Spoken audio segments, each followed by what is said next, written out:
ಪ್ರದೀಪ್ ಈಶ್ವರ್ ಅವರು ಮೇಲೆ ಆರೋಪ ಮಾಡಿರುವಂಥದ್ದು ಇವತ್ತು ಭಾಳ ವಿಜಯಪುರದ ಕೋತಿ ಅಂತ ಕರೆದಿರುವಂಥದ್ದು ಸರ್. ನೋಡ್ರಿ, ನೀವೆಲ್ಲ ಮಾಧ್ಯಮದವರು, ಕೆಲವೊಂದು ಮಾಧ್ಯಮದವರು ಅವ್ನ ಅಡ್ವರ್ಟೈಸ್ಮೆಂಟ್ ಕೊಡ್ತಾನೆ, ಅದಕ್ಕೆ ನೀವು ಅವ್ನು ಪ್ರಚಾರ ಮಾಡಕತ್ತೀರಿ.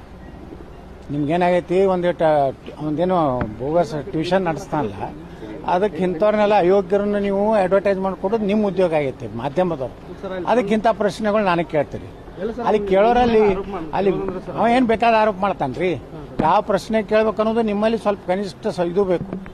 ರಾಜಕಾರಣದಾಗ ಹೆಂಗೆ ಪ್ರಶ್ನೆ ಕೇಳಬೇಕು, ಏನು ಕೇಳಬೇಕು, ಗೌರವದಿಂದ ನಡೆಯುವಂಥದ್ದು ಮಾಡಬೇಕು. ನೀವು ಜೋಕರ್ನಾಗ ನೀವು ಮಾಧ್ಯಮದವ್ರು ಜೋಕರ್ ಕೂಡ ಜೋಕರ್ ಆಗಿರಿ.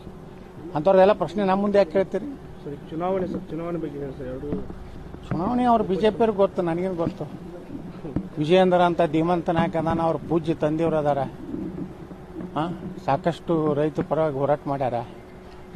ಭ್ರಷ್ಟಾಚಾರ ಮಾಡದೆ ಜೈಲಿಗೆ ಹೋಗ್ಯಾರ ಪಾಪ ಅವರು. ಅದಕ್ಕೆ ಅವ್ರನ್ನ ಕೇಳ್ರಿ. ಜೆಸಿಬಿ ಪಕ್ಷ ಎಲ್ಲಿಗೆ ಬಂತು ನೋಡೋಣ, ನಾಟ್ ಸಮಯ ಐತಿ, ಗಡಬಡಿ ಮಾಡಬೇಡ್ರಿ.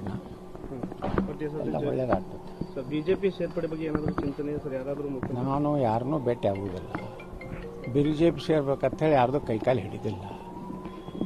ನನ್ನ ಇದರಲ್ಲಿ ನಾ ಇರ್ತೀನಿ. ಯಾರಿಗೆ ಏನು ಅವಶ್ಯ ಬರ್ತೈತೆ ಅವಾಗ ಕರೀತಾರೆ. ಈಗ ನಮ್ಮ ಪಕ್ಷ ಅಂತೂ ಕಟ್ಟೋದಂತ ಹೇಳಿವಲ್ಲ ಸರ್. ಉಪಚುನಾವಣೆಯಲ್ಲಿ ಭಾಗವಹಿಸೋದಿಲ್ಲ ಸರ್, ಇಲ್ಲಿ ಪ್ರಚಾರಕ್ಕೆ ನೋಡೋಣ. ಅದು ಏನೇನು ಆಹ್ವಾನ ಅಭ್ಯರ್ಥಿಗಳು ಕೊಡ್ಲಾಕತ್ತಾರ.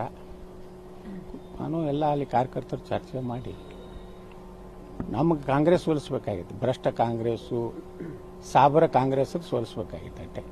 ಇದು ಪಾಕಿಸ್ತಾನದಾಗಿನ ಒಂದು ಗೌರ್ಮೆಂಟ್ ಇದ್ದಂಗೆ ಐತೆ ನಮ್ಮ ಸಿದ್ದರಾಮಯ್ಯ ಸಾಕು. ಮನೆ ಬಜೆಟ್ ಓದಿರಲಿ ನೀವು ಎಲ್ಲ ಅವರಿಗೆ, ಅವರ ಹೆಣ್ಮಕ್ಳಿಗೆ ಕರಾಟೆ ಕಲಿಸ್ತಾ ಅಂತ.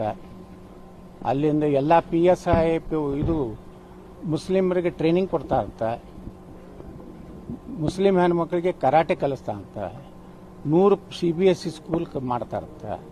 ಉರ್ದು ಶಾಲೆಗೆ ಪ್ರೋತ್ಸಾಹ ಕೊಡ್ತಾ ಇರ್ತ. ಇದು ಒಬ್ಬ ರಾಜ್ಯದ ಮುಖ್ಯಮಂತ್ರಿ ಮಾಡುವಂಥ ಬಜೆಟ್ ಆಯಿತು. ಪಾಕಿಸ್ತಾನದಾಗೂ ಸಹಿತ ಇಟ್ಟು ಕೊಟ್ಟಿರ್ಲಿಕ್ಕಿಲ್ಲ. ಇದು ದುರಂತ. ಇದು ಇಂಥ ಮುಖ್ಯಮಂತ್ರಿ ಆಗಿದ್ದು, ಇಂಥ ಸರ್ಕಾರ ಇದ್ದಿದ್ದು. ಈ ಸರ್ಕಾರ ಹೋಗ್ಬೇಕಾಯ್ತು ಕರ್ನಾಟಕದಾಗ.